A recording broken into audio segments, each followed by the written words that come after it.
Hey everybody, Fabledways here. Here's 10 tips that'll make your life in Final Fantasy a little bit easier. Did you know that you can set your favorite location and it'll cost half of the teleporting cost of that location? I do this for Crystarium, Yulmore, Kugani, and Limsa Lominsa. From there on, I often teleport forward to other locations. It can get annoying for people with long load times, but it's still worth it in my opinion. You might have heard me mention 4 locations though, that's right. On the Play Store for Android and the App Store for iOS, you can download Square Enix's official Final Fantasy XIV companion app. Give it an installation, confirm your character, and get a nice set of bonuses like, for example, registering another destination.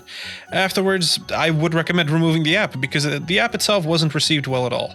But it does give you a option for a premium plan that actually doubles the Chocobo saddlebag space and gives you 1 extra retainer. Although it's cheaper to get that retainer on the MOG station, maybe the saddleback space is worth it for you. Personally, I wouldn't recommend it. You can also organize your retainer and chocobo inventories through it, but I wouldn't recommend that either, because for that, I recommend the next tip. Download the browser application of Retain Me Not. It's for Firefox and Chrome, and I'll put links in the description. These extensions allow you to go to the Lodestone website, view your character's inventory, and it'll tell you how to save space, like put this in your armoire, or stack this with your other stuff on another retainer. It's really nice and simple stuff. Whenever you think you need like 10 retainers or something, I know a couple of people who have that amount of retainers, keep in mind you probably are not stacking things properly. You can save a whole retainer by using this. Or at least, a few inventory spots. Please repair your own stuff. Yeah, this is a surface level tip, I know, but I've seen people throw thousands at repair NPCs. What I do is I buy 99 or 999 even of these dark matter now, and for legitimately a whole expansion, I'm usually good. You may need to do this like 2 or 3 times a whole expansion if you're raiding on a regular basis, but if you do that, you probably don't need me to give you this tip. This saves you time and money, as long as you have the crafters to boot, which you should. You can get a crafter and gatherer up to 80 within a day now, come on. Organize your gear set list. The way I've done it, it takes 15 minutes or less, is just like you see on screen now. I've listed every single class here with nice dividers using blue mage and left room for 5 favorites or glamour sets, if you're into that. It makes your life so much easier.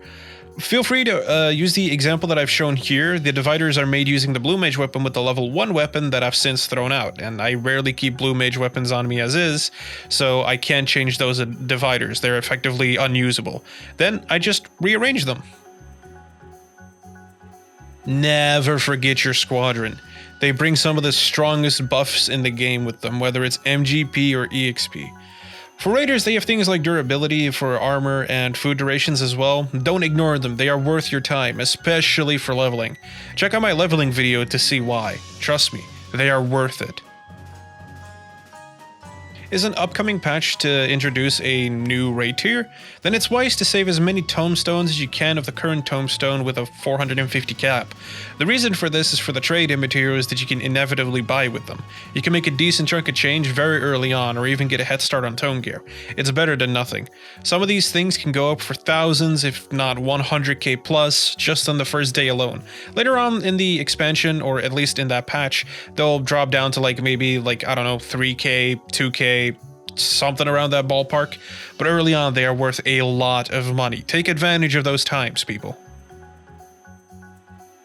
Are you on a controller? In your bindings, you can set it so that clicking on the right analog stick, or left analog stick if you assign it to that, you will activate a macro of your choosing, specifically the 98 and 99 one. For me, I set this to be sprint, so I don't need to dedicate a hotbar button to sprinting. For keyboard and mouse, well, you could probably set a random key to any hotbar that you don't use, but have that hotbar slot be used by sprint. So when you tap that little button, I don't know, Z for example, and sprint pops because it's hidden on a hotbar somewhere. You'll have a free sprint button. On controllers, I found this so much easier. It's made raiding so much better for me. It's made hotbar so much easier to organize because I don't need a random button somewhere, or I don't need to go to a random hotbar just to have sprint there. It's so easy. I couldn't recommend this more. It's in your controller bindings. Do it. Okay, this is kind of a stupid tip, but also a useful one, because a friend of mine won't let it go, and I'm practically held at gunpoint to include it. If you're a ranged main, like a bard, a dancer, or a machinist, then you actually realize that you share your right side, so the accessories, along with ninja, since, they share the same amount of gear. 99% of the time, the melds and the gear itself are pretty much the same thing because they kind of want the same stats for the most part. So it is recommended that if you aren't sure or you want to play a melee class, then I would recommend picking up Ninja if you're a ranged main because, well, it saves you gear. If you're all about time efficiency like I am, aka not wanting to run half a map to reach a place, consider making Ul'dah your home. No, really. The Aetherites are always the closest to destinations like the market boards or even your grand company. It takes the least amount of time to get around the place. I hated being with the Lominsan Grand Company because it took so long to get around. And in Gridania, you have quite a run to go, actually. I often don't make it with a single sprint. I'm not even lying. It's quite a long walk, in my opinion. An annoying walk compared to what you could just do with Ul'dah, which is go up, go right, jump on the little plant container thingy, and then you're there. The Aetherites itself actually are quite close to the market board. I believe they're actually right on top of them almost now. So that's an easy way to get around. Time efficiency. I love it. The last tip is actually not so much a tip, but more so advice. Because some people, especially like myself, I kind of just get burnt out on the game really quickly now. And I haven't even played the latest patch. I haven't played it in over a month. I believe almost 2 months. And that is that don't play all the content upon a release immediately. Take your time to enjoy things, enjoy your stay. If you're gonna rush all the content within 24 hours within the first day, then you're gonna dry yourself out of content much quicker.